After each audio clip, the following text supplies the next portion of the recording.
Hecho está. Síganme, y los haré pescadores de hombres. El río corría con la calma de quien conoce su destino. Pero aquella mañana en el Jordán, nada sería igual. Las aguas, hundidas por siglos de confesiones y bautismos, vieron emerger a un hombre de rostro sereno, cubierto aún por las gotas que el sol apenas comenzaba a secar. Cuando Jesús levantó la mirada, el aire pareció inclinarse, y una voz, clara como trueno y suave como susurro juntos, atravesó la orilla. Este es mi Hijo amado, en él me complazco. Un hilo de humo, o tal vez pura luz, descendió como paloma sobre sus hombros. Fue el comienzo de algo anunciado desde hacía tiempo, el inicio visible de la profecía que los profetas habían esbozado y que ahora se cumplía en carne. Esa escena no fue un simple acto religioso, fue la revelación pública de una identidad que unía cielo y tierra. No era la proclamación de un título vacío, sino la confirmación de una misión que traería esperanza, desafío y una pregunta íntima para cada oyente. ¿Qué harás tú con este anuncio? Desde aquel momento, el nombre de Jesús dejó de ser únicamente el de un hombre. Se convirtió en un signo, la encarnación de una promesa que despertaría conciencias y quebraría seguridades. El desierto le esperaba después del río. No era solo un paisaje, era la prueba que delimita lo visible de lo invisible. En la soledad del lugar, con el sol castigando y la noche mordiendo, las tentaciones se presentaron como ofertas de poder fácil: convertir la piedra en pan, proclamar la autoridad de otro camino, negociar la fidelidad por gloria. Allí, frente a la soledad más cruda, Jesús respondió con palabras que no solo resistieron la trampa, sino que enseñaron el único cimiento posible para la vida: la obediencia a la palabra y la confianza en el Padre. No fueron respuestas académicas, sino la música de quien conoce su vocación y la sostiene con humildad. Estas primeras escenas, el bautismo, la voz del Padre, la resistencia en el desierto, dibujan el contorno de una figura que no busca el reconocimiento fácil. Lo que comenzó en el Jordán, continuó en las costas del lago. Redes vacías, barcas meciéndose, hombres acostumbrados al silencio del amanecer. Allí, junto al agua, Jesús extendió una invitación tan simple como radical: seguidme, haré de vosotros pescadores de hombres. Fue una llamada que tocó lo más cotidiano de aquellos hombres, sus redes, su oficio, su sueño interrumpido. Comprendieron que se los invitaba a dejar atrás una vida conocida para entrar en una misión que transformaría lo común en sagrado. Esa oferta de seguimiento no era una mera promesa de actividad, era la apertura a una presencia que cambiaría la lógica del mundo. Los que aceptaron no imaginaban la profundidad del compromiso. No era una aventura fácil, sino la entrada en una historia que los confrontaría con el poder, la enfermedad, el rechazo y, en última instancia, con la necesidad de una fe que no se mida con resultados visibles, sino por fidelidad cotidiana. Cada paso con Jesús sería una lección de humildad. Enseñar no desde la altura, sino desde la mesa. Sanar no para aplaudir, sino para revelar un reino que sobrepasa los límites del cuerpo. Si te interesa explorar la vida de Jesús con nosotros, suscríbete y acompaña el canal. El ministerio que siguió combinó lo cotidiano con lo sobrenatural, de maneras que sorprendieron incluso a los más escépticos. En bodas de pueblo donde se conversaba más de familia que de destino, apareció algo inesperado: el primer signo, el agua transformada en vino.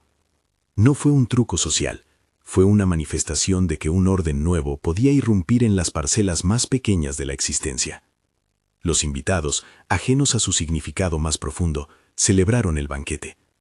Otros vieron en aquello el signo de que un reino de abundancia y gozo se acercaba, un reino que no desestima la alegría humana, sino que la eleva a su plenitud. Las curaciones marcaron otro rasgo de su obra. No eran simples alivios físicos, sino destellos de la restauración integral. Cuando Jesús tocaba a un enfermo, la sanidad no se presentaba como una fórmula mágica aplicada por la confianza del receptor, sino como un acto que mostraba la compasión del Padre y la presencia del reino entre los hombres. Las palabras de consuelo acompañaban a la curación. Cada gesto desplegaba la autoridad de quien hablaba con fundamento y al mismo tiempo mostraba la fragilidad humana. El que sana también encuentra su mirada atravesada por el dolor del otro. La multiplicación de panes y peces fue otro signo que descolocó la lógica del escaso.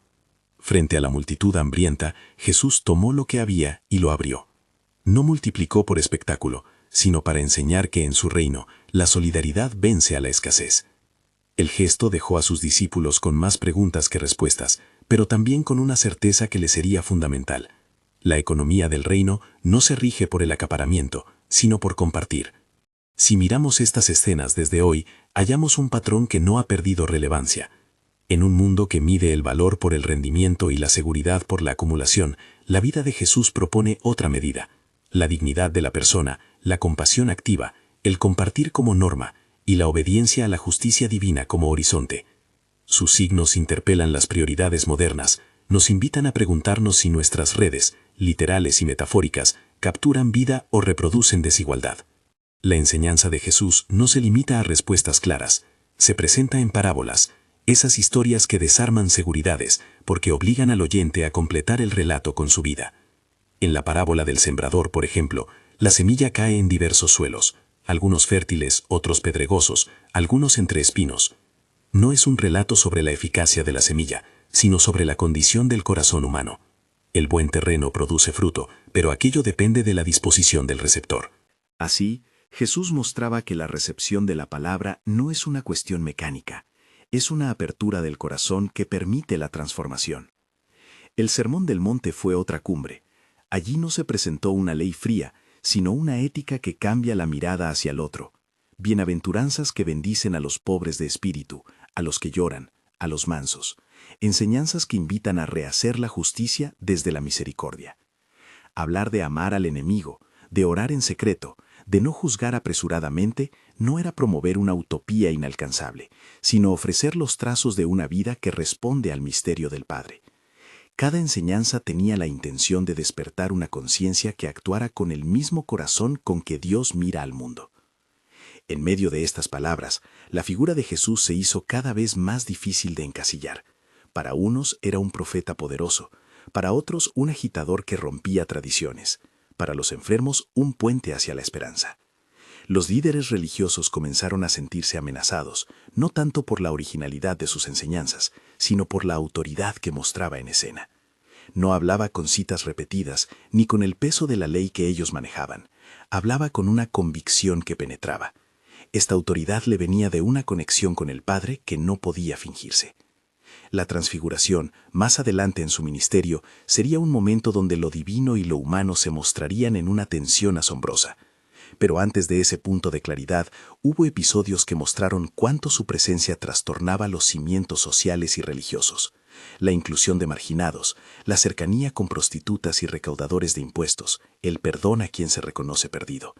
María de Magdala, la mujer tocada por la misericordia, encontró en Jesús una voz que la restauraba y la dignificaba. Marta y María vivieron la tensión entre el servicio y la contemplación. Lázaro fue llamado de la muerte a la vida, no para crear una expectación fácil, sino para revelar el poder último sobre la muerte misma. El llamado de Pedro, Andrés, Santiago y Juan cambió el mapa de sus vidas. Dejaron las redes y las barcas, y aunque algunos regresaron para observar la normalidad perdida, la semilla del seguimiento había sido plantada.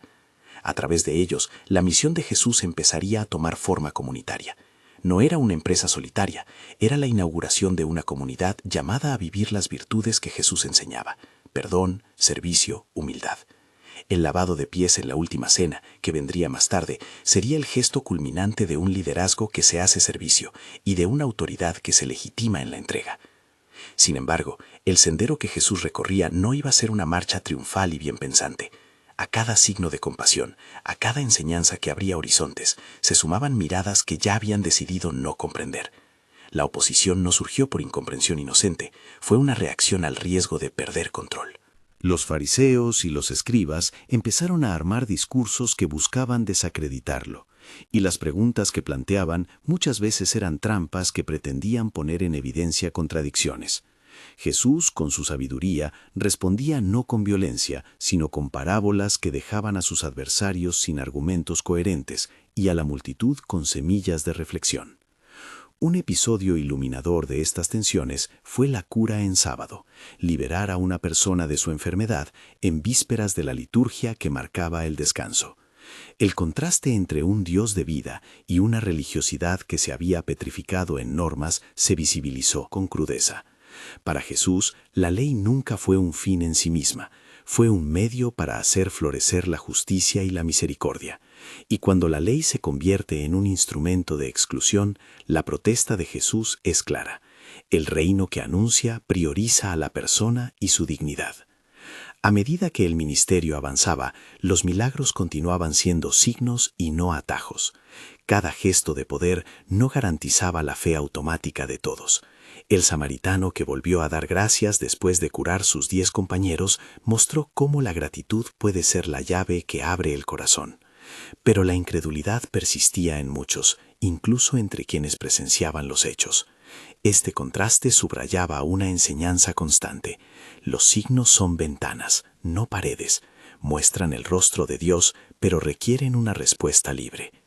El anuncio de la transfiguración y la aparición de Moisés y Elías en un momento de gloria que Jesús compartió con 3 de sus discípulos sería en su tiempo un preludio de la revelación plena. Allí las palabras del Padre volverían a escucharse: «Escuchadle». Pero antes de esa cumbre, la vida cotidiana del Maestro seguía revelando su método. Encuentros personales, preguntas que abren conciencia, curaciones que reconstruyen relaciones rotas y la invitación continua al arrepentimiento y la conversión. Poco a poco, el escenario religioso se polarizaba. A la multitud que seguía con interés se contraponían grupos que veían en Jesús una amenaza. No se trataba solo de rivalidad teológica, estaban en juego estructuras de poder, influencia social y una visión del mundo diferente. Esta fricción no sería superficial, marcaría la ruta hasta el final. Jesús lo sabía, y aún así caminó sin retroceder, como quien entiende que su camino pasa por la entrega total. En una de las ciudades donde pasó, la gente se reunió con expectativas distintas.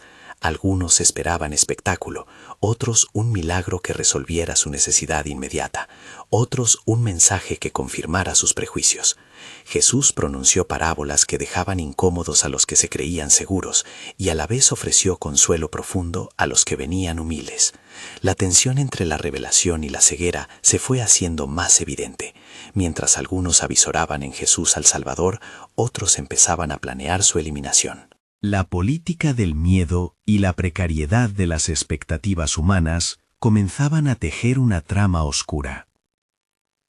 En esos momentos iniciales de su ministerio quedó clara una verdad que acompañará cada escena. La profecía no se cumple sin conflicto. El anuncio de un reino que invierte valores y rescata a los últimos irrita a quienes se benefician del orden establecido. La presencia de Jesús era, por tanto, al mismo tiempo una invitación y una provocación. Y en esa provocación se encendió la chispa que, con el tiempo, desembocaría en enfrentamientos públicos, conspiraciones y traición. Mientras tanto, para los que habían dicho sí a su llamado, la vida no ofrecía garantías fáciles.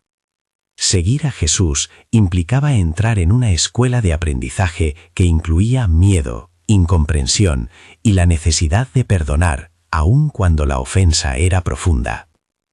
El relato de Pedro, su intensidad, su lealtad y su debilidad anunciada, sería en adelante un espejo donde muchos se verían. La promesa de restauración convivía con la posibilidad de caída. Jesús, consciente de esto, no ocultó la realidad del coste del seguimiento, pero tampoco retractó la invitación. Llegó un momento en que la multitud que presenciaba sus palabras y sus hechos comenzaba a dividirse en corrientes que ya no podían conciliarse. Las preguntas que los líderes hacían tenían más intención que sinceridad, y las respuestas de Jesús, a veces en parábola, otras en confrontación directa, generaban admiración entre unos y rechazo entre otros. Aún así, la voz que había hablado en el Jordán seguía resonando en un sentido nuevo. La decisión de seguir a aquel Hijo amado planteaba la posibilidad de una vida transformada. En la orilla de un lago, al final de un día lleno de enseñanza, Jesús llamó nuevamente a quienes le escuchaban. No ofreció promesas simplistas, ofreció un camino que exige entrega. Había en su voz una mezcla de compasión y llamada firme, y en esa mezcla empezaba a dibujarse la tensión mayor. Su camino conducía al conflicto irreversible con el poder establecido. Los que lo seguían apenas intuían la magnitud del abismo que se abría delante de ellos, no solo desafíos teológicos, sino la posibilidad de que su maestro fuera apartado por una alianza de intereses. A medida que se acercaba la entrada a Jerusalén, la ciudad que concentraba la tradición y el poder, el murmullo crecía. Para muchos, la expectativa de un Mesías que liberara políticamente se mezclaba con la esperanza religiosa. Para Jesús, sin embargo, la liberación que traía era más profunda, una liberación del pecado, de la muerte interior, de la soledad espiritual. Ese mensaje, que tocaba el núcleo del ser humano, sería la razón para que la oposición se endureciera. Y es aquí donde la historia alcanza un punto de inflexión, no por un giro fortuito, sino porque la coherencia de un camino que une profecía y sacrificio exige confrontación con lo que el mundo ofrece como seguridad. Jesús sabía que su ministerio despertaría tanto esperanza como ira. Sabía que su presencia sería bálsamo para unos y escándalo para otros. La pregunta que queda en el aire, pesada como la noche antes de la tormenta, es cómo reaccionarían aquellos que habían sido tocados por su palabra cuando la misma palabra llamara al costo máximo. En la próxima etapa de su camino, las piezas empezarían a moverse con una intencionalidad que pocos alcanzaban a ver en ese momento. La última cena, el jardín de Getsemaní, la traición, la negación. Todo ello sería parte de una trama más amplia, donde la profecía que comenzó en el Jordán encontraría su cumplimiento en un sacrificio que no solo hirió la carne, sino que abrió la puerta para que cualquier alma pudiera despertar a la vida. Por ahora, la tensión se acumula, el telón de la historia se prepara para descender sobre la figura que, desde su humildad, cambió el curso del mundo. La ciudad se estremeció con una expectativa que no era solo política ni religiosa. Era la espera de algo que siempre había tenido rostro humano. Cuando Jesús entró en Jerusalén, lo hizo montado en un asno, cumpliendo palabras antiguas que hablaban de humildad y de realeza distinta. La multitud extendió mantos y ramas, y se escuchó un clamor: «Hosana, bendito el que viene en el nombre del Señor». Aquella aclamación no era la de un rey militar, sino el reconocimiento espontáneo de quienes habían visto señales y esperaban liberación. Para muchos, sin embargo, la esperanza se mezclaba con temor. ¿Qué significaba para las estructuras del poder que alguien enseñara con autoridad y obrara con pasión sin pedir nada a cambio? En los días siguientes, Jesús caminó por la ciudad con la serenidad de quien sabe hacia dónde va, aunque el peligro se cerrara a su alrededor. Fue en el templo donde se mostró con una claridad que no dejó lugar a equívocos. Su denuncia contra la mercantilización de la fe, su defensa de los pequeños, su impulso de una oración que liberaba y no oprimía. Volcó las mesas, no por gusto de la violencia, sino para poner al descubierto la contradicción entre la casa de oración y el negocio que se había instalado en ella. A partir de entonces, las conversaciones se volvieron más agudas, los líderes más vigilantes. La pregunta ya no era solo quién era, sino qué harían con aquel que trastocaba sus intereses. Los últimos momentos antes de que el camino se hiciera sangriento estuvieron marcados por gestos de intimidad que tenían la fuerza de los sacramentos. En una sala alta, con la ciudad a punto de estallar en rumores y planes, Jesús compartió la cena con los suyos. Aquella comida, que pudo ser una cena de despedida, se transformó en una enseñanza práctica sobre lo que significa gobernar desde la entrega. Tomó pan, dio gracias, partió y dijo: «Esto es mi cuerpo, entregado por vosotros». Tomó la copa, ofreció y dijo: «Esta copa es la nueva alianza en mi sangre». No estaban frente a un rito frío, estaban ante un maestro que hacía de la mesa el lugar donde la memoria se convierte en presencia. El pan y el vino no eran solo símbolos, eran sello de una alianza que uniría para siempre lo divino y lo humano. Antes de que aquellos signos se asentaran en la memoria de los discípulos, Jesús lavó los pies a sus amigos. A los que le seguían, a los que más tarde fallarían, les ofreció un ejemplo humillante a los ojos del mundo: el liderazgo que sirve. Si yo, el Señor y el Maestro, os he lavado los pies, vosotros también debéis lavaros los pies unos a otros, dijo. No hablaba de ritual vacío, sino de una ética que transforma las relaciones. Quienes quieran ser grandes, que sean servidores. Quienes deseen autoridad, que la ejerzan como entrega. En la misma noche, la conversación se volvió más amarga cuando Jesús habló de la traición que se iba a consumar. Nadie esperaba que uno de los suyos vendiera al Maestro por dinero, aunque la posibilidad ya flotara en el aire. Judas, con pasos que parecían apacibles, preparó la traición con la misma frialdad con que algunos planes se tejen en los pasillos del poder. Cuando se fue en la oscuridad, la cena no terminó, quedó el velo de lo inevitable.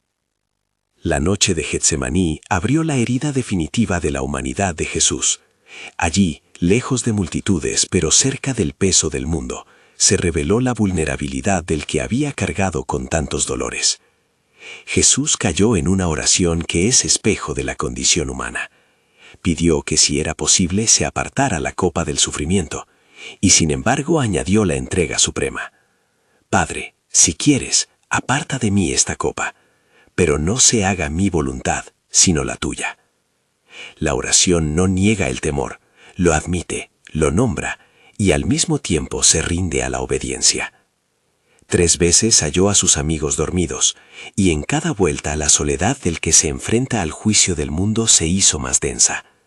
Ahí, en el jardín, la soledad de Dios en humanidad tocó su punto más íntimo. La traición vino con un beso. Un gesto que en cualquier otra circunstancia habría sido signo de afecto, se transformó en señal de entrega. Un grupo armado rodeó a Jesús. Uno de los discípulos, en un destello de lealtad confundida, alzó una espada y cortó la oreja de un siervo del sumo sacerdote. Jesús, en lugar de responder con violencia, curó la herida. Su mano que podía imponer la ley mostró otra lógica, la del perdón que no se defiende con armas. Fue arrestado, llevado a la casa del sumo sacerdote, sometido a interrogatorios nocturnos en las que las verdades se volvieron trampas y las acusaciones se alimentaron de odios antiguos. El proceso ante el Sanedrín fue una farsa de justicia.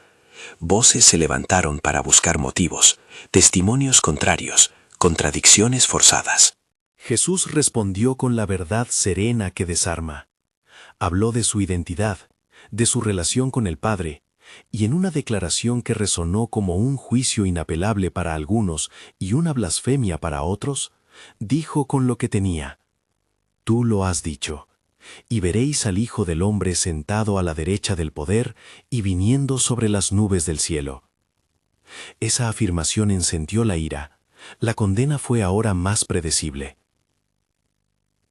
Mientras tanto, Pedro vivía la tensión de la lealtad humana. Sus promesas rotas quedaron en evidencia en la noche fría, cuando 3 veces negó conocer al Maestro. Cada negación fue una herida que le impedía ver con claridad. La última negó con un juramento y un gesto que quería borrar todo vínculo. Pero la historia de Pedro no acaba en la negación. En su caída se anticipa la gracia que vendrá. Porque, aún en la noche de su debilidad, la figura del Maestro no desaparece, y la posibilidad de restauración permanece abierta. Jesús fue presentado ante Pilato, el gobernador romano, en una escena donde la política y la religión se entrelazaron para decidir el destino de un inocente. Pilato, más preocupado por el orden público que por la verdad, buscó excusas, ofreció opciones, y finalmente cedió a la presión de una multitud que pidió la liberación de Barrabás y la crucifixión de Jesús. La escena es un espejo terrible. Las decisiones que toman los gobernantes cuando temen perder poder y aceptan la violencia como síntesis de la paz. La coronación de fraudes precedió al camino de la cruz. Los soldados tejieron una corona de espinas y la colocaron en su cabeza, burlándose del reclamo mesiánico con sarcasmo y sangre. Le vistieron un manto púrpura y se rieron de su reinado. Luego lo obligaron a cargar la cruz, al menos la traviesa de madera que marcaría el inicio de la vía dolorosa hacia el Gólgota. La multitud, a veces indiferente y a veces cruel, fue testigo del paso lento del hombre que había llenado casas y caminos de esperanza. El camino al Calvario estuvo salpicado de encuentros que revelan lo humano en medio del horror. Una mujer, llamada Verónica en algunas tradiciones, se acercó para ofrecer un paño contra el rostro ensangrentado. Otras mujeres lloraban y lamentaban, y Jesús les dijo palabras que mezclaban consuelo y advertencia. Simón de Cirene fue obligado a llevar la cruz por un trecho. La carga, en la solidaridad ajena, mostró que incluso la opresión puede generar gestos de compasión. El eco de las palabras de Jesús a los crucificados junto a él, una solicitud de perdón para los que lo crucificaban y una promesa de compañía al que se arrepintiera, revela que el perdón brota aun cuando todo parece perdido. La crucifixión comenzó con la violencia de la clavada y la sangre que brotaba junto con las palabras. Clavado entre dos ladrones, Jesús soportó insultos, burlas y desafíos, y sin embargo, en el centro del dolor, pronunció palabras que traspasan siglos. Padre, perdónales, porque no saben lo que hacen. Fue una oración que no ignora la injusticia, la enfrenta con misericordia.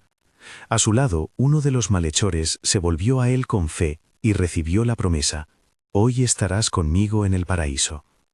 La escena, trágica y luminosa a la vez, muestra que la gracia puede alcanzarnos incluso en la última hora. A mediodía, cuando el sol parecía ocultarse, una oscuridad inusual cayó sobre la tierra.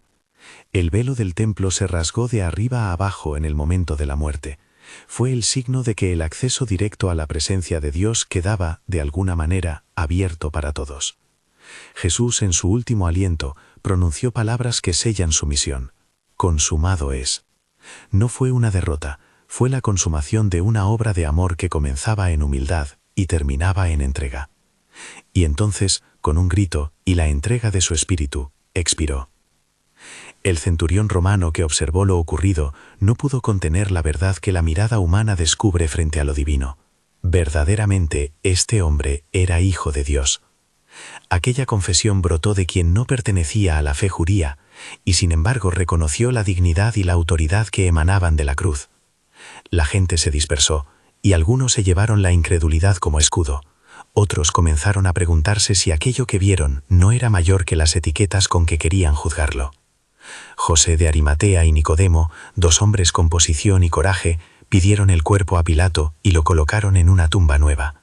Fue un acto de amor en medio de la desesperanza: envolver el cuerpo, ponerlo en roca fresca y sellarla hincada con una piedra.